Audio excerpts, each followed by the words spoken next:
Good morning, everybody. Good morning. There's a big microphone in my face. Did you know that? Bah. There, I'll talk really loud, Randy. It'll all work out. I want to speak to what the reading that Barbara chose. For years, I just out of nowhere, I'd suddenly smell flowers, the smell of flowers really, really strongly. And once I met a woman who channels, and she said, "Oh, that's your grandmother. She brings you flowers when to cheer you up." I was like, oh, it was so beautiful. I cried. I just decided on a whim that I needed to add this very short reading. This is from Meher Baba. God is love, and love must love, and to love there must be a beloved. But since God is existence infinite and eternal, there's no one for him to love but himself. And in order to love himself, he must imagine himself as the beloved, whom he, as the lover, imagines he loves. In, as, and through me. This early part of February is a potent time if you happen to follow astrology at all. Venus is moving into Aries and the full moon is in Leo, and that combination equals healing of the heart and speaking love boldly. And it's a good time to be clear, to move with intention and practice love. But it begs the question, when isn't it a good time? As some of you know, I teach art to little kids once a week, and last Tuesday I had each child decorate a heart as part of a huge Valentine's card that we were making. And we talked about the difference between romantic love and divine love. One girl said, I sounded like a minister. You should be one, you talk like one. I said I'd think about it. And then one of the younger children came up to me and she gave me this. Here we go. And it's really fun because I said, well, what's this thing here? And she said, well, it's a handle. It's a love mirror. You look at it and you love yourself. It was like she started a self-portrait and then she put my glasses on it. I just love it. Out of the mouths of babes, huh? She still remembers what most adults have forgotten. We are one, and we are the very essence of love. We have to practice self-love, though, because we forget. As there's a little book by Kamal Ravikant I've mentioned before called Love Yourself Like Your Life Depends on It. It's a little book with a big heart, and I'll refer to it in my talk today. Through our thoughts and the emotions that set them on fire, we create our lives. So what are the internal tapes playing that are setting those thoughts on fire?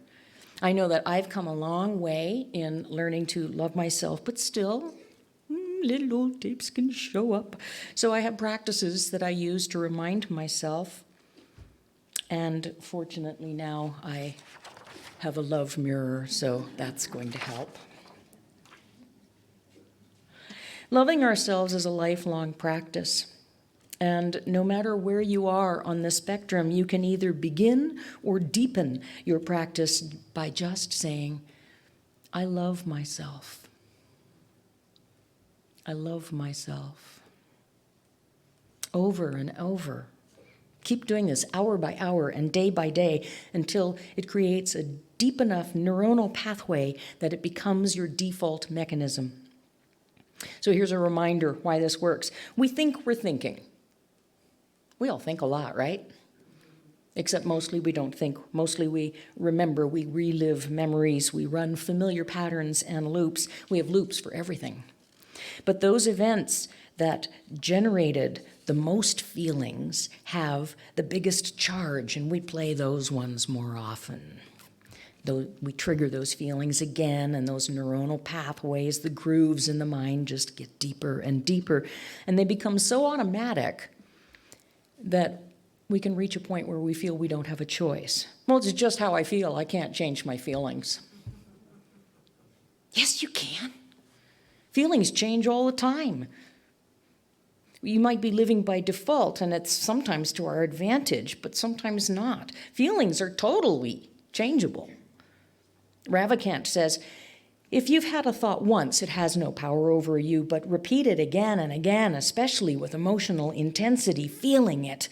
And over time, you're creating the grooves, the neuronal pathways, the mental river, and then it controls you. And that is why a positive, focused mental loop is the solution. That is why we must love ourselves first to generate the groovy feelings of love for self that will expand outward into love for God and love for others. So take this one thought. I love myself. I love myself. Add emotional intensity. I love myself. Add intensity as you are able. Deepen the groove. You know, like, love me do. Feel the thought. Run it again and again and again. Feel it, run it, feel it, run it. And whether you believe it or not doesn't actually matter. Just focus on this one thought until you make it your truth. And then every thought that follows will begin to run down this path. The goal here is to create a groove deeper than the ones that have gone before, some of which we've had since childhood. Practice the one thought. It's really groovy. And it's the bridge to loving God and to loving others. But, just so you don't get bored, there's other choices. Choose to see the good in others instead of picking at their faults. One mind, folks. You can't be the light and hold someone else in darkness, and you can't shine the light when you're holding yourself in darkness. Darkness is the absence of light, and negative thought is a form of darkness. So how do you remove it? Can you fight fear and worry? Go, get out of here.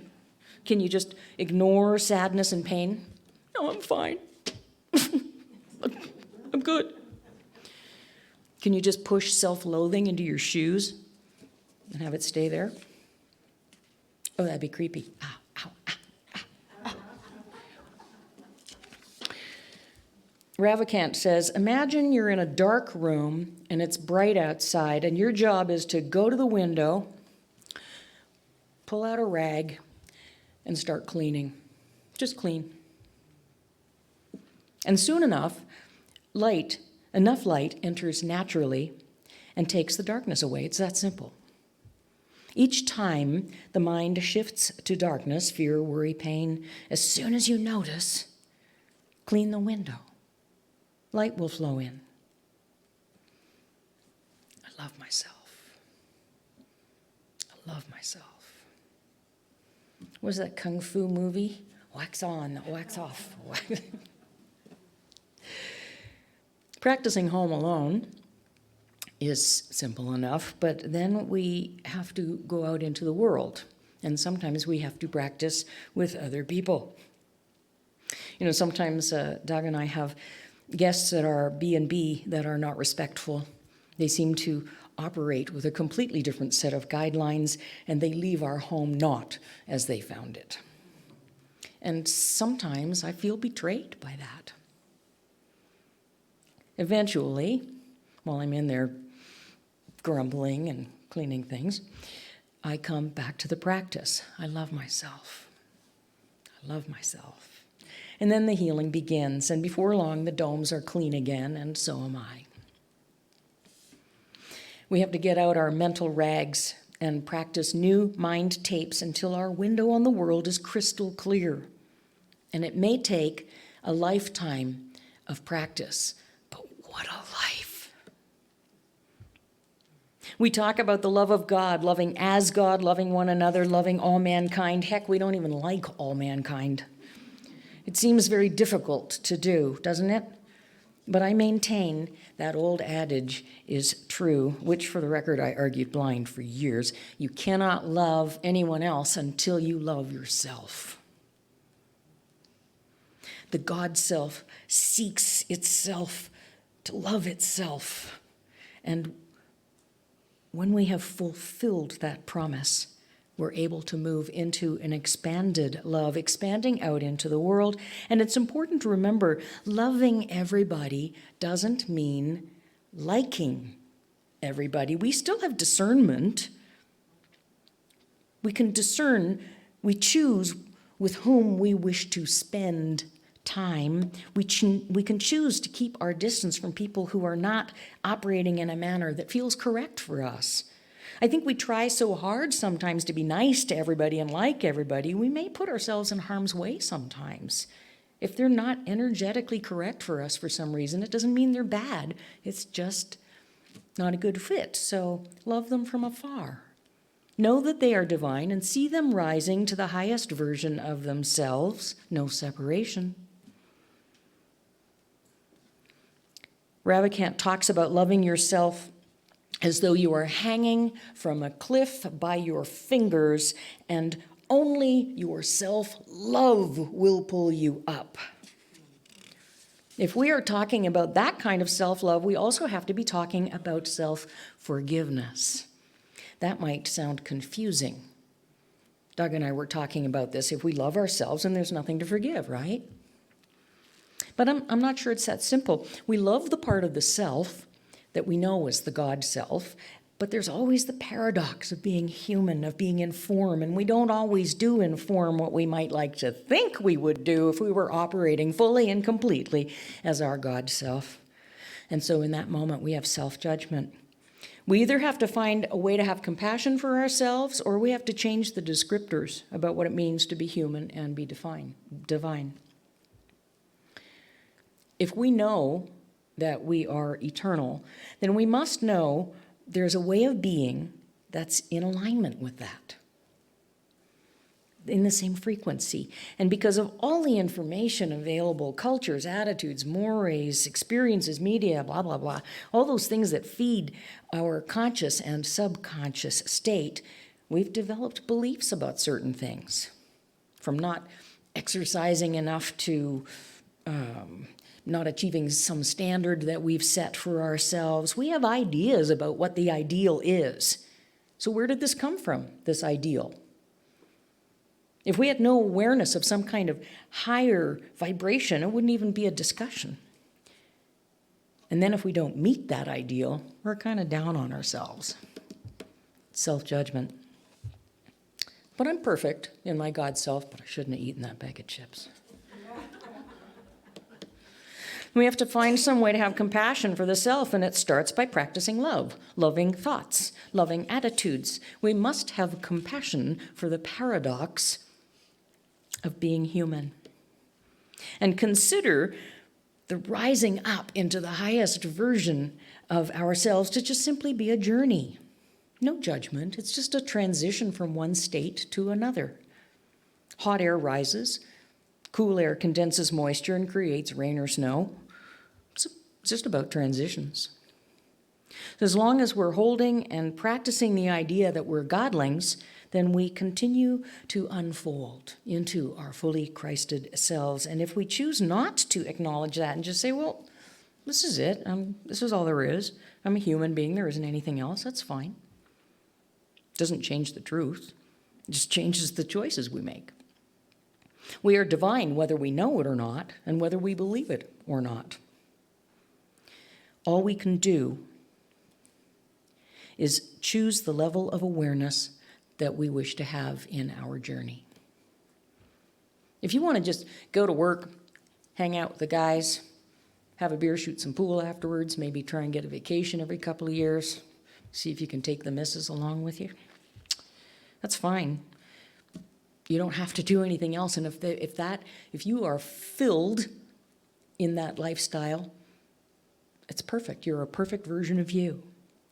But if you're prompted and motivated to pursue something and you keep putting a lid on it, You may find that the universe will continue to remind you, again, as Barbara's reading pointed out, it will continue to remind you and prompt you until you act upon it. It is part of the creative nature of authentic being. So another aspect of love, self-love, is allowing ourselves to be in creative flow without judging the outcome. We are creative beings, all of us. But we've been taught that some people have abilities that others do not, and this mentality picks away at self-esteem. We are made from the very fabric of creation itself. And when we are loving ourselves in this way, it's not about, well, I'll love myself when I get better at doing that or when I stop doing that or whatever. That's a self-fulfilling prophecy. That idea is nestled in a lower frequency in our tissue, that we're not being what we need to be in order to be divine. We are divine, whether we believe it or not, or know it or not. And then we feel separate if we're stuck in that lower frequency. God is love. God is creation. And I propose that creative acts lift us and others into the frequency of the divine ideal. Creative acts are an act of love. So what's creative? Everything. Everything is new every single second, every split second. Oop, new again. New again. Being consistent and kind with grumpy people, determined to win them over, and doing it. That's creative. Creating things of beauty and putting them out into the world. That's a creative act, okay? No brainer, everybody can get that. Loving ourselves and putting that essence into everything that we do. That's a creative act. Grow a plant and share the fruit, like Reverend Bonnie was referencing Joel Goldsmith in her talk. Love comes from within, and as it expands outwards, it bears fruit in the world. And she spoke of the spider. We build the web upon which we live our lives. So is it sticky with entanglements and debris, or does it shimmer in the breeze of newness? I realized something recently. I've always liked to cook, and I'm pretty good at it, but it's like some kind of cooking portal has opened, which I'm completely okay with because I really like food. And I just seem to make things. I don't really think about it. I might know that, okay, I'm going to use chicken in the preparation of a meal, and I open up the fridge door and I sort of stare blankly at it for a minute, and then all of a sudden I just start getting things, and I take them out and I just start doing things. And one thing, you might think I knew what I was doing. One thing just leads to another. It's like I know what's going to happen next, but I don't. I just focus on the skills required, like how to saute or how to season or whatever, and the meal miraculously produces itself. And it doesn't come from my brain. And in fact, we're often sitting at the table and Doug's going, really, this is really good, how'd you make it? And I'm like, I don't know. I think I should write this down. Dang, I've already forgotten. And I literally won't remember how I made it moments afterwards. It could just be that I have a terrible memory. But I've learned to trust that somehow there is in me this knowing, and if I just do the thing, then eventually what comes out is a great meal. And then I realized what a perfect metaphor for life this is. If we're in rhythm, this knowing is there, and we just keep putting one foot in front of the other and doing what we know, and the outcome will be a delicious engagement. It's a good recipe. It's the same with my art. You know, for years I couldn't stop comparing my art to the real artists. But I got some good feedback and I practiced a lot. And I seem to have found my stride. An idea comes and I do the physical construction, but it has already occurred in mind. And I've just agreed to produce it. Creative acts are not about someone else's creation being better than ours. Oh, why bother? I'm never going to be as good as, like that Daniel fella. Man, he's good. Creative acts are about expressing ourselves creatively because we are creative being. So what does creation mean? Well, I went to the Metaphysical Bible Dictionary. That's from the Charles Fillmore Library. It says, the word of God is the divine logos and includes all the attributes of God. The idea that a word contains gives it character and power. The character of God's creation is good and very good. God's creation is in the realm of ideas, in the ideal, in mind. The universe and man are potentially perfect. The expression of the perfect ideal creation was left to man, but he has not always been true to his trust and has used his God-given power to express other than divine ideals. And this is what causes evil to appear in the face of the truth that God made all that is, and all that he made is good. So what's the truth? God made all that is, and all that he made is good. We are godlings. We are creative beings, and all that we make is good in consciousness. There is no reality in the inharmonies brought about by man. They are simply a wrong relationship of things brought about by limited concepts of God's creation. And the inharmonies of the world can be eliminated by eliminating them from man's mind. I love myself. I love myself. I love myself. Man's part in the creative process is to express the divine ideal. There's this amazing symbiotic relationship with all of life, no private good, no private bad. So when we focus on the happiness of others, we produce that in ourselves. And this is chemically true, a law of nature. When we nurture our own happiness, we share that light with the world. I love myself. Can you go forth every day and try to invoke at least one heartfelt moment? Just one. Whatever you water grows. Wherever you focus your attention will get stronger, fuller, more vibrant. What do you want to send out into the world? Philosopher Kenneth Mills said, love is that power which embraces you so that you can be freed from the suggestion of a divided state.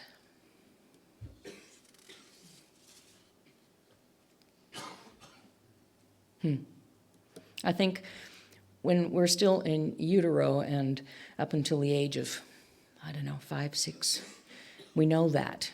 It's the vibration that we're born into. But as we begin to grow, we forget. So everybody, I want you to go home and make a love mirror and put it up so you'll remember. Practice looking in the love mirror and you will find yourself looking at that Christed self, that God self. And now we are practicing the love of self that opens the door to the love of God. Because as Meher Baba put it so beautifully, God is love, and love must love, and to love there must be a beloved. But since God is existence, infinite and eternal, there is no one for him to love but himself. And in order to love himself, he must imagine himself as the beloved whom he, as the lover, imagines he loves. It's like looking in the love mirror, isn't it? Thank you.